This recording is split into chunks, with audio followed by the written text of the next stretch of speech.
Terima kasih Anda masih bersama kami di Rumah Pemilu. Saudara, pinangan Partai Nasdem disambut tangan terbuka Partai Kebangkitan Bangsa.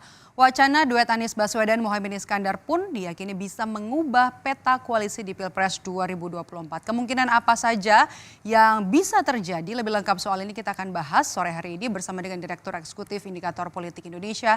Ada Burhanuddin Muhtadi yang sudah bergabung bersama kami lewat sambungan Zoom sore hari ini. Selamat sore Mas Burhan, ada yang merasa dihianati. Bagaimana Anda melihat ini?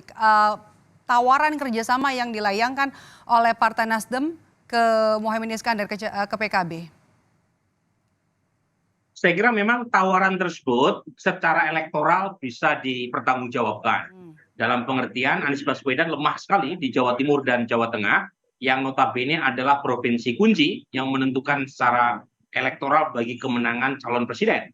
Pertama kali Pilpres diadakan 2004, tidak ada capres-cawapres bisa menang secara nasional tanpa memenangkan Jawa Timur dan Jawa Tengah. Kebetulan dua provinsi ini adalah basis NU, ya, basis PKB. PKB sendiri di Jawa Timur itu termasuk pemenang pemilu bersama PD Perjuangan.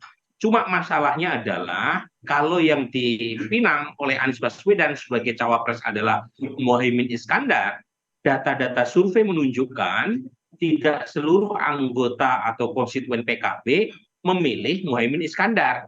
Nah, dalam teori ini disebut dengan istilah split ticket voting. Jadi pilihan basis massa konstituen sebuah partai itu tidak otomatis sama atau sejalan dengan ketua umumnya. Nah, ini yang menjelaskan mengapa kemudian meskipun PKB termasuk partai besar, tapi elektabilitas Caimin sebagai cawapres itu relatif kurang kompetitif. Oke, tapi Mas Jadi Burhan, poin saya. Oke, saya potong Mas Burhan, sorry. Kalau begitu tawaran Nasdem ini, apakah dengan artinya tawaran ini ada kemungkinan nanti PKB atau Caimin juga akan meninggalkan koalisi sebelumnya, koalisi Indonesia Maju?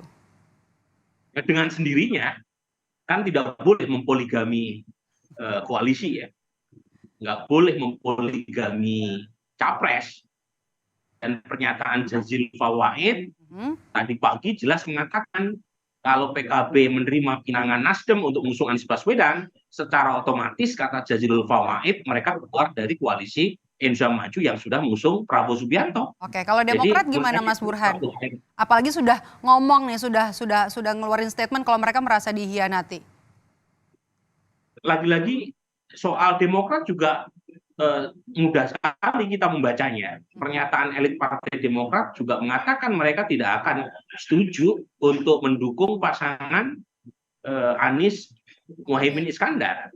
Karena satu-satunya insentif buat Partai Demokrat untuk tetap mendukung Anies adalah jika AHY ketua umum mereka dipinang sebagai cawapresnya.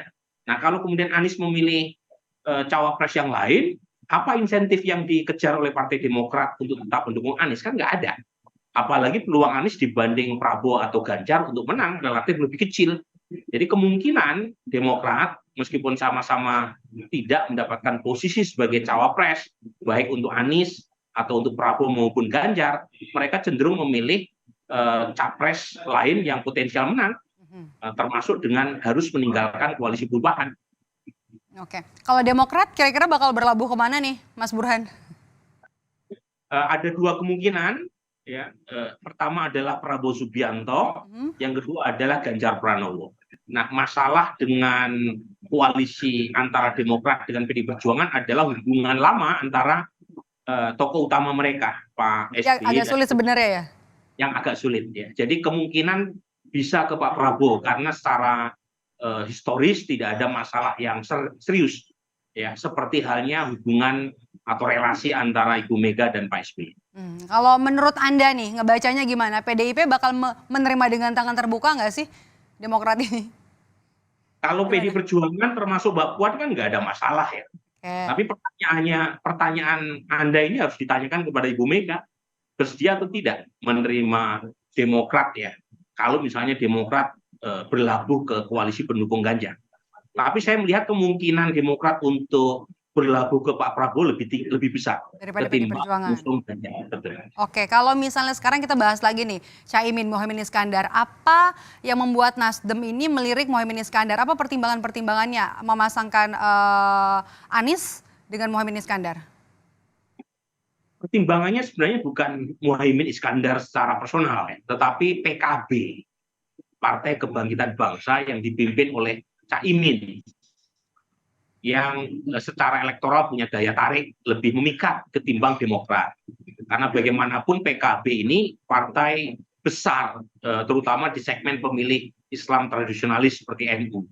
Nah, Anies itu sangat kurang dukungannya di kalangan warga NU, terutama kalau kita lihat data survei pemilih Anies di Jawa Timur hanya 12%, pemilih Anies Baswedan di Jawa Tengah hanya 9%. Dua provinsi ini kunci. Nah, karenanya perlu calon wakil presiden yang dianggap punya mesin partai yang kuat, terutama untuk menarik basis NU. Nah, PKB ini itu adalah kandidat paling kuat.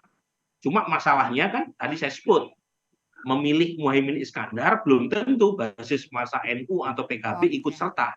Nah, ini masalah yang menurut saya belum harus dituntaskan lah ya, kalau misalnya Anies jadi meminang Muhaimin sebagai cawapres. Oke, kita masih akan tunggu nanti dinamika politik, kemudian juga manuver-manuver lainnya, termasuk juga kemungkinan ada koalisi baru lagi nanti di Pilpres 2024.